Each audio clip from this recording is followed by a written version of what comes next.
하나님의 말씀은 마태복음 7장 12절입니다. 말씀을 봉독하여 드리겠습니다. 그러므로 무엇이든지 남에게 대접을 받고자 하는 대로 너희도 남을 대접하라. 이것이 율법이요 선지자니라. 아멘. 예수님께서 이 땅에 오셔서 우리들에게 알고 믿어야 할 것과 행해야 할 것을 가르쳐 주셨습니다. 성경이 가르치는 바는 바로 이 두 가지입니다. 첫째는 무엇을 믿어야 할 것인지에 대한 것과 둘째는 어떻게 행할 것인지에 관한 것입니다. 웨스트민스터 소유리 문답 제3문에 다음과 같이 말하였습니다. 성경이 제일 요긴하게 교훈하는 것은 사람이 하나님에 대하여 어떻게 믿을 것과 하나님께서 사람에게 요구하시는 본분이다. 여기 본분은 의무라는 것입니다. 성경이 요긴하게 교훈하는 것은 두 가지라고 했죠. 하나는 사람이 하나님에 대하여 어떻게 믿을 것인가, 믿는 것에 관한 것이 하나고요. 또 다른 하나는 하나님께서 사람에게 요구하시는 본분, 즉 의무라는 것입니다. 성경이 크게 말하면 이 두 가지를 우리들에게 가르쳐 주고 있는 것입니다. 그런데 오늘 본문은 이 두 번째 거 있지 않습니까? 하나님에 대해서 어떻게 믿을 것이 아니고요. 두 번째, 어떻게 행할 것. 어떻게 행할 것에 대한 요지의 말씀인 것입니다. 그러니까 다른 말로 하면은 성경에는 우리가 어떻게 행해야 하는지에 관한 많은 교훈들이 있습니다. 근데 오늘 본문은요, 그러한 많은 교훈들을 딱 한마디의 말씀으로 요약한 것입니다. 딱 한마디의 말씀으로 요약한 것입니다. 그것이 곧 무엇이든지 남에게 대접을 받고자 하는 대로 너희도 남을 대접하라 라는 것입니다. 성경에 보면은 우리가 하나님을 어떻게 믿어야 되는지 또는 우리가 어떻게 행해야 되는지 크게 나눠서 두 가지가 있는데요. 이 두 번째, 우리가 어떻게 행하여야 하는지에 관한 많은 교훈들이 성경에 있습니다. 그런데 그 많은 교훈들을 딱 한마디로 요약하면은 그게 바로 오늘 본문인 것입니다. 무엇이든지 남에게 대접을 받고자 하는 대로 너희도 남을 대접하라. 우리는 이것을 황금률이라고 부릅니다. 영어로는 The Golden Rule입니다. The Golden Rule. 황금의 법칙이라는 것이죠. 이것은 대단히 유명한 예수님의 말씀입니다. 무엇이든지 남에게 대접을 받고자 하는 대로 너희도 남을 대접하라. 이 황금률은 대단히 유명한 말씀입니다. 이것을 황금률이라고 부르게 된 것은요, 전통적으로 로마 제국의 세베루스 황제 때문입니다. 그는 AD 222년부터 235년까지 로마 제국을 통치한 황제입니다. 세베루스 황제는 이교도였지만 유대인과 그리스도인들 모두에게 아주 호의적인 사람이었습니다. 그리고 그는 황금률을 무척 좋아하였다고 합니다. 그래서 그는 이것을 자기 궁궐과 공적인 빌딩에 새겨 넣었다고 합니다. 메추엘리는 세베루스에 대해서 다음과 같이 말합니다. 이교도 황제인 알렉산더 세베루스는 이 규범을, 황금률이죠, 크게 흠모하였는데 그의 골방벽에 이 문구를 써놓고 재판을 할 때 자주 인용하였으며 이 황금률 때문에 그리스도를 높였고 그리스도인들을 선호하였다. 이 세베루스 황제는 믿는 사람은 아니었습니다. 그러나 믿는 자들에 대해서 대단히 큰 호의를 가지고 있었고 예수님의 이 황금률을 대단히 좋아하였던 그런 황제였습니다. 토마스 멘트는 세베루스 황제가 유대인이든지 아니면 그리스도인이든지 둘 중에 하나로부터 황금률에 대하여서 들었다고 합니다. 그러니까 그것이 이제 너무 좋은 것이죠. 그래서 그는 그 황금률을 자기 궁궐에 새겼다고 하였습니다. 그리고 또 그는 황금률을 재판소에다가 말 그대로 황금 글씨로 새겨놓고서는 범죄자를 처벌할 때에 황금률을 공표하도록 그렇게 하였다고 합니다. 오늘 본문이 황금률이라고 불리우게 된 것은 바로 이러한 세베루스 황제 때문인 것입니다. 이것은 the golden rule, 황금률인 것입니다. 황금률을 보고 있노라면 우리 예수님의 지혜에 감탄을 하게 됩니다. 그리스도인의 모든 의무를 어떻게 한마디의 말씀을 이렇게 요약해 놓으실 수 있단 말입니까? 참 이것은 너무나 크신 예수님의 지혜가 아닐 수 없습니다. 이것은 하나님의 아들이신 예수님만이 하실 수 있는 그런 일인 것이죠. 황금률은 지혜의 왕이신 우리 주님께서 말씀하여 주신 것으로 여기에 기독교의 모든 윤리가 다 들어가 있습니다. 그렇기 때문에 여러분들이 어떻게 행동해야 할지를 모를 때에 어떻게 해야 되겠습니까? 황금률을 곰곰이 생각해 보면 되는 것입니다. 왜 그렇죠? 황금률 안에 그 모든 답이 들어가 있기 때문에 그런 것입니다. 즉 무엇이든지 남에게 대접을 받고자 하는 대로 남을 대접하면 되는 것입니다. 어떻게 행동해야 될지 고민이 될 때에 이 황금률을 깊이 한번 생각해 보십시오. 그럼 여러분들이 어떻게 행동해야 될지에 대한 답이 거기서 나옵니다. 뉴 킹 제임스 영어 성경에 보면은 황금률이 다음과 같이 되어 있습니다. Whatever you want men to do to you, do also to them. 직역하면 이런 것이죠. 사람들이 당신에게 해주기를 원하는 것은 무엇이든지 간에 또한 그것을 그들에게 행하라. Whatever you want men to do to you, do also to them. 여기 두 가지가 이야기되고 있죠. 여러분들이 남들에게 원하는 것, 그게 있지 않습니까? 여러분들이 남들이 여러분에게 어떻게 해줄 것을 원하는 그 바라는 것이 있지요. 그게 뭡니까? 그것은 이런 것들이겠죠. 남들이 여러분을 존경하는 것. 남들이 여러분을 존경해 주기를 바라죠. 또 여러분들에게 친절하고 상냥하게 대해줄 것. 또 여러분이 어려움을 겪으면은 마치 자신의 일처럼 즉시 도와주는 것. 남들이 그렇게 해주기를 여러분들 바라지 않습니까?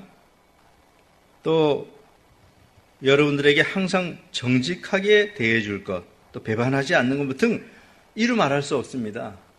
여러분들은 남들이 여러분에게 어떻게 대해주기를 원하는가, 그거 이루 말할 수 없죠. 다 잘 대해주기를 바라죠. 그게 이제 여기 하나 기술되어 있고요. 그 다음 두 번째로 또 기술되어 있는 것은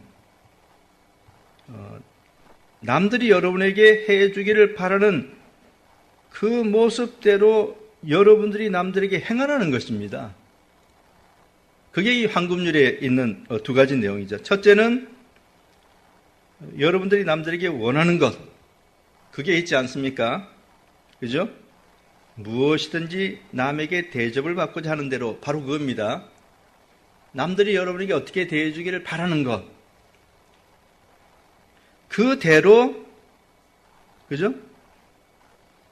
남을 대접하면 되는 것이죠. 두 번째는 바로 그것입니다. 남들이 여러분에게 해주기를 바라는 그 모습 그대로 여러분이 남들에게 행하라는 그런 것이죠. 그러니까 이것은 남들의 위치에 여러분 자신을 갖다 놓으라는 것입니다. 여러분들이 그리는 이상적인 어떤 사람의 모습이 있지 않습니까? 여러분에게 잘 대해주는 그 이상적인 모습. 그죠? 여러분 자신을 거기다 갖다 놓고 그대로 행하라는 것입니다. 그 이상적인 사람의 위치에 여러분 자신을 갖다 놓고 그대로 행하라. 이게 바로 황금률인 것입니다. 무엇이든지 남에게 대접을 받고자 하는 대로 너희도 남을 대접하라. 여기 황금률에는 공평의 법칙이 들어가 있습니다. 남에게 대접을 받고자 하는 대로 남을 대접하는 것이니 얼마나 공평한 것입니까? 모든 사람이 이렇게 살아간다면은 거기에는 싸움이나 분쟁이 없게 되는 것이죠. 항상 거기에는 평화가 있게 될 것이고요. 거기에는 항상 공평함이 있게 될 것입니다. 모든 사람이 황금률을 따라 살아간다면은 그러한 그 사회에는 평화가 조성될 것입니다. 칼빈은 오늘 본문에 대해서 다음과 같이 말하였습니다. 이것은 그리스도께서 그의 제자들에게 공정할 것을 권고하신 것이며 또한 공평이 무엇을 뜻하는지를 간략하게 정의하신 것이다.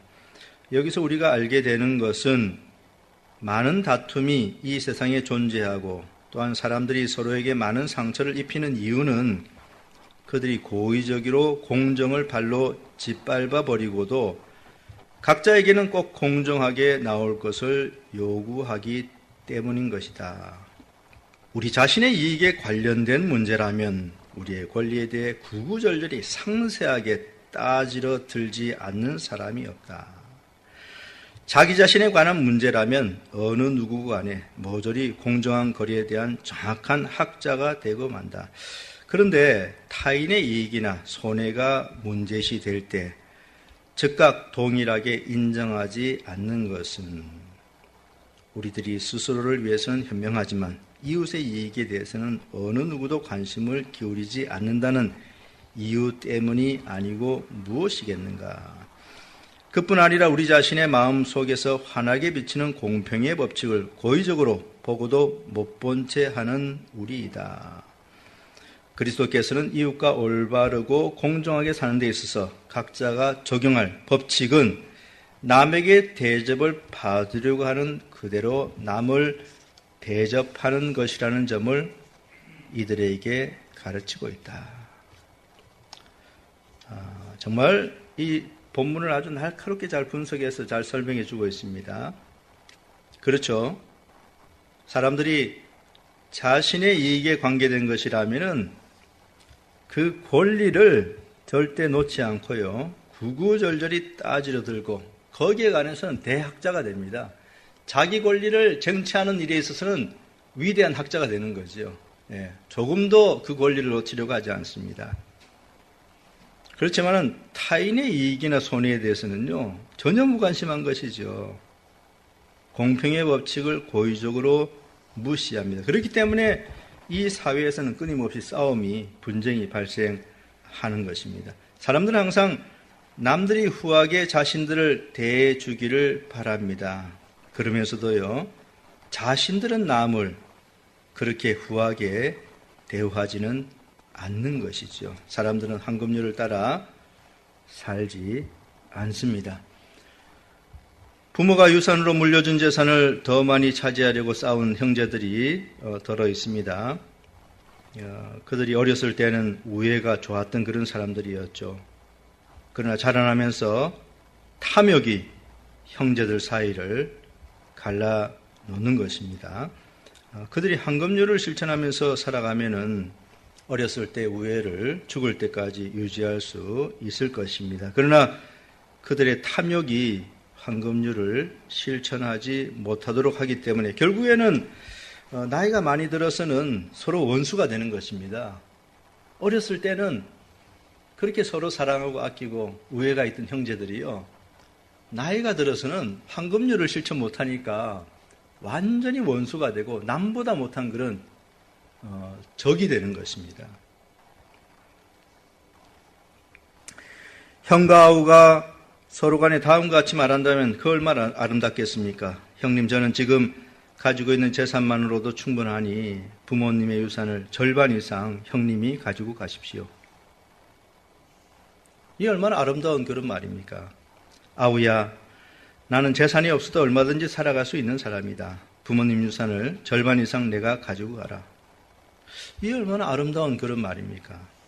형과 아우가 서로 간에 이렇게 말한다면요, 그런 가족에게는 싸움이나 분쟁이 일어날 수가 없습니다.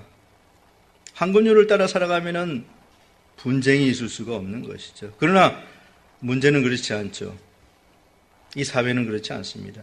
형제들이 탐욕과 이기심으로 가득하죠. 그러니까 항상 집안 싸움이 일어나는 것입니다. 사랑하는 성도 여러분, 여러분들은 황금률을 실천하면서 살아가고 있습니까? 예수님께서 무엇이든지 남에게 대접을 받고자 하는 대로 너희도 남을 대접하라고 말씀하셨는데요. 이러한 황금률을 따라서 여러분들이 살아가고 있는가 하는 것입니다. 우리 주위에 그리스도인이라고 하면서도 황금률을 따라서 살지 않는 사람들이 많이 있습니다. 대단히 부끄러운 일이죠. 이런 사람들은요, 다른 사람들로부터 좋은 대우받는 것에만 오직 신경을 씁니다. 정작 자신이 다른 사람들에게 어떻게 행동해야 할지에 대해서는 전혀 무관심한 사람들이죠. 이런 사람들은 진실한 그리스도인들이라고 결코 말할 수 없는 것입니다. 진실한 그리스도인들은 황금률을 따라 살아가는 사람인 것입니다. 여러분들은 어떻습니까? 여러분들의 삶 속에 황금률을 실천하는 그런 면이 있습니까? 우리 모두는 황금률을 실천하면서 살아가는 그런 신실한 그리스도인들이 되어야 하겠습니다. 황금률은 우리 스스로 지킬 수 있는 것이 아닙니다. 이것은 성령의 도움이 절대적으로 필요한 것이지요. 마음이 새롭게 되어야지 황금률을 지킬 수 있습니다. 그리스도 안에서 새로운 삶을 살기 위해서는 반드시 성령으로 새롭게 되어야 합니다. 고린도후서 5장 17절에 그런즉 누구든지 그리스도 안에 있으면 새로운 피조물이라 이전 것은 지나갔으니 보라 새 것이 되었도다라고 하였습니다. 황금률을 지키고자 한다면 새로운 피조물이 되어야 하는 것이죠. 또 에베소서 4장 22절부터 24절까지에 너희는 유혹의 욕심을 따라 썩어져가는 구습을 좇는 옛사람을 벗어버리고 오직 심령으로 새롭게 되어 하나님을 따라 의와 진리의 거룩함으로 지으심을 받은 새 사람을 입으라라고 하였습니다. 황금률을 지키고자 한다면 심령이 새롭게 변화되어야 하는 것입니다. 또 갈라디아서 5장 24절에 그리스도 예수의 사람들은 육체와 함께 그 정과 욕심을 십자가에 못 박았느니라 라고 했습니다. 정과 욕심을 십자가에 못 박은 사람들만이 황금률을 실천할 수 있는 것입니다. 그러니까 성령으로 변화되고 새롭게 되고 정과 욕심을 십자가에 못 박지 않는 사람은 그 마음에 탐욕이 가득하기 때문에요. 절대로 예수님 말씀을 따라 살아갈 수 없습니다. 또 이런 사람들은 항상 자기중심적입니다. 항상 자기중심적이에요. 그러니까 예수님 말씀을 절대로 실천할 수가 없는 것이죠. 남들이 자기에게 후하게 대우해 주기만을 바라고 자신은 절대로 남에게 후하게 대우해 주지 않습니다. 야곱의 외삼촌 라반을 한번 생각해 보시기 바랍니다. 그는 대단히 인색한 사람이었습니다. 만일 하나님께서 간섭하지 않으셨더라면 야곱은 그로부터 아무것도 얻지 못하였을 것입니다. 라반은 야곱이 자기 집을 위하여 힘껏 수고해 주기만을 바랬습니다. 하지만 그는 야곱이 오랜 세월 동안 그를 위하여 수고했지만은 정당한 대우를 절대로 해주지 않았습니다. 창세기 31장 4절부터 7절까지의 야곱이 보내어 라헬과 레아를 자기 양떼 있는 들로 불러다가 그들에게 이르되 내가 그대들의 아버지의 안색을 본즉 내게 대하여 전과 같이 아니하도다. 그러할지라도 내 아버지 하나님은 나와 함께 계셨느니라. 그대들도 알거니와 내가 힘을 다하여 그대들의 아버지를 섬겼거늘 그대들의 아버지가 나를 속여 품삯을 10번이나 변역하였느니라. 그러나 하나님이 그를 금하사 나를 해치 못하게 하셨으며 라고 했습니다. 야곱은 라반을 위하여 힘을 다하여 수고하였습니다. 라반은 항상 그것을 원했죠. 야곱이 자기를 위해서 힘을 다하여 수고해 주는 것을 원했습니다. 항상. 그런데요, 라반은 자기가 해야 될 것이 무엇인지 몰랐습니다. 자기는 야곱에게 후하게 대우해 주지 않았죠. 야곱은 힘을 다해서 수고했지만은 거기에 대한 공정한 대가를 라반은 야곱에게 주려고 하지 않았습니다. 라반은 죄에 사로잡혀 있던 그런 사람이었습니다. 그래서 그의 마음에는 욕심이 가득 차 있었죠. 그래서 그는 황금률을 지킬 수 없었던 것입니다. 우리 주위에 라반과 같은 사람들이 얼마나 많은지 모릅니다. 네, 우리 주위에 이런 사람들 정말 많습니다. 그런 사람들은 죄의 노예들이기 때문에요. 절대로 황금률을 지킬 수가 없는 것입니다. 황금률을 실천할 수 있기 위해서는요, 반드시 성령의 도움과 또 성령의 역사로 말미암아서 완전히 새롭게 변하는 이런 것이 있어야 하는 것입니다. 성령의 역사가 없고서는 죄 가운데 사로잡혀 있는 인간이 황금률을 실천하며 살 수가 없는 것이죠. 그러나 성령께서 사람들의 마음이 역사하면요, 그들의 생각이 달라지지요. 자기 중심적인 그런 생각에서 타인 중심적인 생각으로 바뀌게 됩니다. 그리스도인이 되면 더 이상 자신을 위하여 살지 않죠. 누구를 위해 살게 됩니까? 예수님을 위하여 살게 됩니다. 또 이웃을 위하여 살게 됩니다. 네, 성령으로 변화되면은 이타적인 사람이 되는 것이죠. 사도행전에 나오는 초대교회의 아름다운 성도들을 보시기 바랍니다. 사도행전 2장 44, 45절에 믿는 사람이 다 함께 있어 모든 물건을 서로 통용하고 또 재산과 소유를 팔아 각 사람의 필요를 따라 나눠주고 라고 하였습니다. 자기 재산과 소유를 팔아서 필요한 사람들에게 나누어 주었다고 하였으니 이것이야말로 황금률을 실천한 것이 아니겠습니까?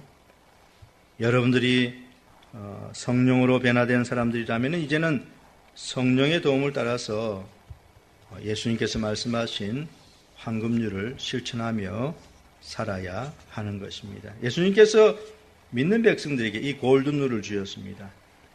이 골든룰은 그저 토론의 주제로 삼으라고 주신 것이 아니고요, 실천하고 행동으로 옮기라고 주신 것입니다. 그렇기 때문에 그리스도인들은 무엇이든지 남에게 대접을 받고자 하는 대로 너희도 남을 대접하라는 이 말씀을 따라서 살아가야 하는 것입니다. 오늘 본문의 마지막 부분에 보면은 이것이 율법이요 선지자니라라고 하는 그런 말씀이 있습니다. 그러므로 무엇이든지 남에게 대접을 받고자 하는 대로 너희도 남을 대접하라. 이게 이제 골든룰이죠. 그 다음에 그 말씀이 끝나고 난 다음에 곧바로 예수님께서 이것이 율법이요 선지자니라라고 말씀을 하셨습니다. 이 부분은 헬라 원문에 보면은요, 앞에 왜냐하면이라고 하는 접속사가 있습니다. 우리 성경 번역에는 그것이 빠져 있습니다. 근데 헬라 원문에는 왜냐하면이라는 그런 접속사가 있습니다. 그래서 이 문장은요, 왜냐하면 이것이 율법이요 선지자이기 때문이다 라는 것입니다. 그러므로 무엇이든지 남에게 대접을 받고자 하는 대로 너희도 남을 대접하라. 왜냐하면 이것이 율법이요 선지자이기 때문이다. 이런 말씀입니다. 예. 그러니까 예수님께서 황금률을 제시해 주시고 난 다음에 그것을 실천해야 하는 이유로서 율법과 선지자를 제시해 주신 것입니다. 여기 율법과 선지자라는 표현은 마태복음 5장 17절에 이미 나왔었습니다. 그래서 우리가 그것을 이미 다루었죠.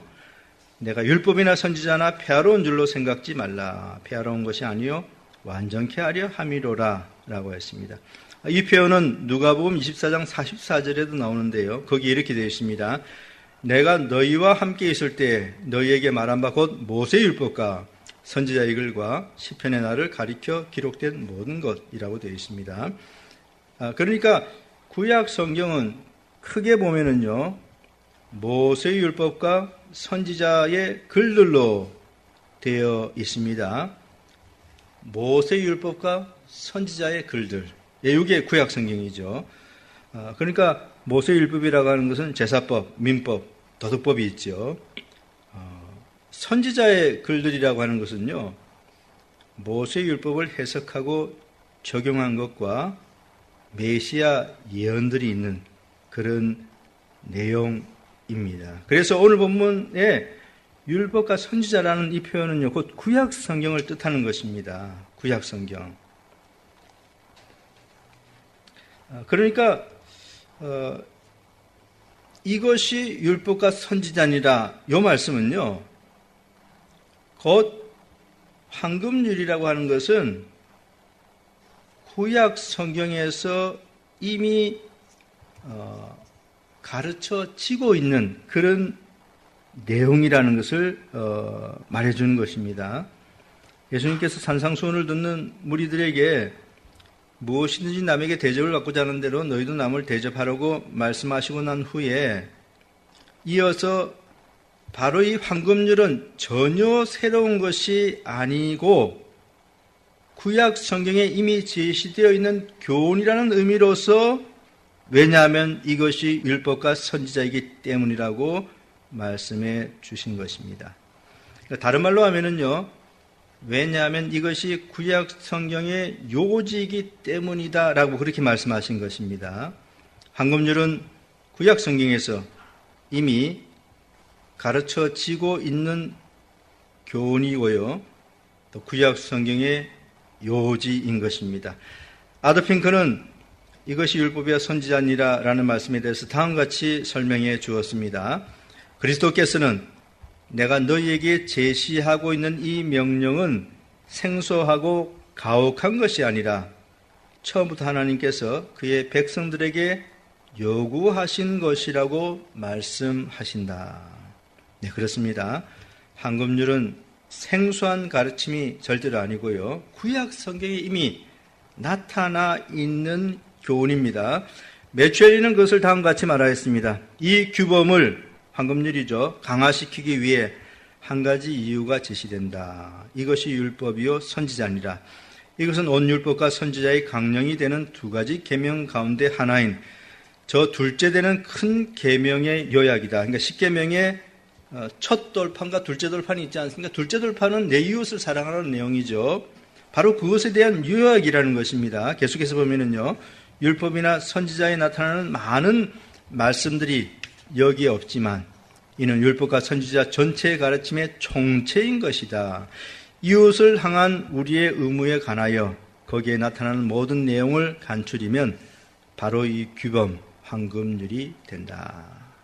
매추엘리가 이렇게 말을 하였습니다.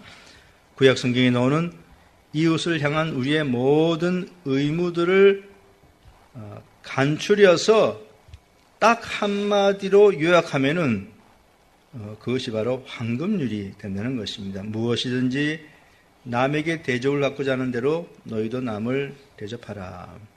구약 성경을 보면은요, 거기에 황금률에 관계된 구절들이 많이 나옵니다. 출애굽기 23장 4, 5절에 내가 만일 내 원수의 길 잃은 소나 나귀를 만나거든 반드시 그 사람에게로 돌릴지며 내가 만일 너를 미워하는 자의 나귀가 짐을 싣고 엎드려 짐을 보거든 삼가 버려두지 말고 그를 도와 그 짐을 부리울지니라 라고 하였습니다. 여러분, 이 말씀은요, 황금률입니다. 이 말씀 황금률입니다. 황금률을 가르쳐 주는 것입니다. 만일 여러분 집에서 기르는 소와 나귀를 잃어버렸다면은 다른 사람이 어떻게 해주기를 바랄까요? 그것은 당연히 여러분의 소나 나귀를 여러분에게로 돌려주는 것입니다. 집을 나가서 방황하고 있는 소나 나귀를 다른 사람이 본다면은 그것을 슬쩍 자기들 집으로 가지고 가는 것을 여러분들은 결코 원치 않습니다. 그들이 여러분의 소나 나귀를 보는 순간 여러분의 것인 줄을 알고 그것을 끌고 여러분에게로 와서 여보게 이것이 길을 잃고 다니기에 내가 자네 것인 줄 알고 끌고 왔네. 이렇게 말해주기를 바라는 것입니다. 구약 성경이 교훈하는 바는 다른 사람이 여러분을 위해서 그렇게 해주기를 바라는 것처럼 여러분도 다른 사람을 위해서 그렇게 행해야 한다는 것을 가르쳐주고 있는데요. 이게 바로 황금률인 것입니다. 또 만일 여러분의 나귀가 무거운 짐을 지고 가다가 견디지 못해가지고 엎드려졌을 때에 여러분들은 다른 사람이 어떻게 해주기를 바랄까요? 그것은 당연히 다른 사람들이 급히 달려와서 나귀를 세워주고 또 쓰러졌던 짐들을 다시 나귀 등에 실어주는 것, 바로 그것을 원하는 것이죠.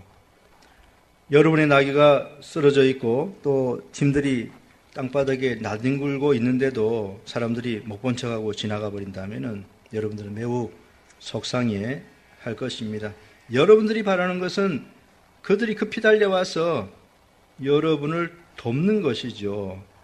그런데요, 출애굽기 23장 4, 5절이 가르쳐주는 바는 다른 사람이 여러분을 위해서 그렇게 해주기를 바라는 것처럼 여러분도 다른 사람을 위해서 그렇게 행해야 한다는 것입니다. 이게 바로 황금률인 것이죠. 신명기 15장 7, 8절에도 황금률이 나와 있습니다. 내 하나님 여호와께서 내게 주신 땅 어느 성읍에서든지 가난한 형제가 너와 함께 거하거든 그 가난한 형제에게 내 마음을 강팍히 하지 말며 내 손을 움켜쥐지 말고 반드시 내 손을 그에게 펴서 그 요구하는 대로 쓸 것을 넉넉히 구워주라. 여기 가난한 자에게 어떻게 대우해 주어야 하는지를 가르쳐 주고 있습니다. 만일 여러분이 공공한 처지에 놓여 있는 자라면은 다른 사람이 여러분에게 어떻게 해주기를 바랄까요? 그것은 곧 여러분들이 필요로 하는 것을 그들이 여러분에게 넉넉하게 제공해주고 또 구워주기를 바랄 것이죠. 그렇다면은 여러분은 가난한 사람을 볼 때 어떻게 해야 하는 것일까요? 구약 성경이 가르치는 바는 여러분의 손을 움켜쥐지 말라고 했습니다. 그리고 가난한 자가 요구하는 대로 쓸 것을 넉넉히 구워주라고 하였습니다. 여러분이 가난하게 될 때 여러분은 다른 사람들이 여러분에게 후하게 대우해 줄 것을 바랄 것입니다. 그렇다면은 여러분들이 바라는 그대로 가난한 사람들을 후하게 여러분들이 대해 주어야 한다는 것입니다. 잠언 25장 21절에도 황금률이 나와 있습니다. 내 원수가 배고파하거든 식물을 먹이고 목말라 하거든 물을 마시우라 라고 했습니다. 여러분이 배고픈 상태에 있다면 다른 사람이 어떻게 해주기를 바랄까요? 여러분이 심한 갈증을 느끼고 있다면 다른 사람이 어떻게 해주기를 바랄까요? 그것은 당연히 다른 사람이 여러분에게 먹을 것과 마실 것을 후하게 제공해 주기를 바랄 것입니다. 그렇다면은 다른 사람이 그와 같은 상태에 있을 때 여러분이 해야 할 일은 바로 황금률인 것입니다. 이처럼 구약 성경에는 예수님께서 오늘 본문에서 제시해 주신 이 황금률에 관계된 그 구절들이 많이 있습니다. 그래서 예수님께서는 이것이 율법이여 선지자니라. 먼저 그러므로 무엇이든지 남에게 대접을 받고자 하는 대로 너희도 남을 대접하라. 황금률을 말씀해 주시고 난 다음에 왜 이렇게 행동해야 되는지를 그 이유를 제시해 주는데 이것이 율법이여 선지자니라 이렇게 말씀하십니다.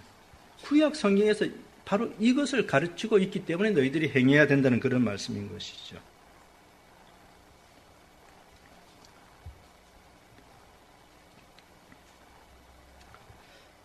마지막으로 간략하게 한 가지만 더 여러분들에게 이것과 관련해서 말씀을 드리려고 하는데요. 그것은 바로 이런 것입니다. 예수님께서 구약 성경의 요지는 곧 사랑이라고 말씀하신 적이 있습니다. 오늘 본문에서는 구약 성경의 요지는 곧 황금률이라 이렇게 말씀하셨죠. 그런데 다른 성경, 예수님께서 다른 곳에서는요, 구약 성경의 요지는 곧 사랑이라 그렇게 말씀하신 적이 있습니다. 마태복음 22장 34절부터 40절까지의 그 내용이 나옵니다. 예수께서 사두개인들로 대답할 수 없게 하셨다함을 바리새인들이 듣고 모였는데 그 중에 한 율법사가 예수를 시험하여 묻되 선생님이여 율법 중에 어느 계명이 크니이까? 예수께서 가라사대 내 마음을 다하고 목숨을 다하고 뜻을 다하여 주 너희 하나님을 사랑을 하셨으니 이것이 크고 첫째 되는 계명이요 둘째는 그와 같으니 내 이웃을 내 몸같이 사랑하라 하셨으니 이 두 계명이 온 율법과 선지자의 강령이니라. 예, 여기 하나님을 사랑하고 이웃을 사랑하는 것이 율법과 선지자의 요점이라고 하였습니다. 그러니까 오늘 본문과 이 말씀을 함께 우리가 한번 생각해 봅시다. 예, 예수님께서는 하나님을 사랑하고 이웃을 사랑하는 것이 율법과 선지자, 즉 구약 성경의 요지라고 말씀하셨죠. 아울러서 오늘 본문에서는 황금률이 또한 율법과 선지자, 즉 구약 성경의 요지라고 말씀하셨습니다. 그러니까 이 두 가지를 함께 합해서 생각해 보면은 황금률이라고 하는 것은 곧 이웃에게 사랑을 베푸는 것이라는 사실을 우리가 알 수 있습니다. 그러니까 황금률이라는 게 다른 것이 아닙니다. 황금률은 곧 이웃에게 사랑을 베푸는 것입니다. 무엇이든지 남에게 대접을 받고자 하는 대로 남을 대접하는 것은 곧 이웃에게 사랑을 베푸는 그런 것입니다. 그래서 하나님을 사랑하고 이웃을 사랑하는 그 사람은 황금률을 실천하면서 살아갈 수 있는 그런 사람이 된다는 것을 우리가 이것을 통해서 알 수 있는 것입니다. 이제 말씀을 맺도록 하겠습니다. 오늘 본문을 통하여 저는 예수님께서 주신 황금률에 대하여서 여러분들에게 말씀을 드렸습니다. 예수님께서는 그리스도인들이 어떻게 행동해야 하는지에 대하여 단 한마디의 말씀으로 그것을 요약해 주셨는데 그게 바로 The Golden Rule입니다. 이 황금률은 우리 모두의 마음에 금으로 새겨놓아야 할 아주 귀중한 교훈의 말씀인 것입니다. 우리들이 어떻게 행동해야 할지를 모를 때 즉시 황금률로 달려가서 그것을 묵상해 보아야 하겠습니다. 황금률은 그리스도인의 모든 의무를 단 한마디로 요약해 놓은 것이기 때문에 우리들이 어떻게 행동해야 하는지에 대한 모든 답이 바로 여기에 있는 것입니다. 그렇기 때문에 우리들은 이 황금률을 우리 눈에 잘 보이는 곳에 붙여놓고 매일 그것을 읽어야 되겠습니다. 또 매일 그것을 생각해 봐야 되겠습니다. 또 매일 그것을 묵상해 봐야 되겠습니다. 그러면서 황금률을 따라서 살아가는 우리 모두가 되어야 할 것입니다.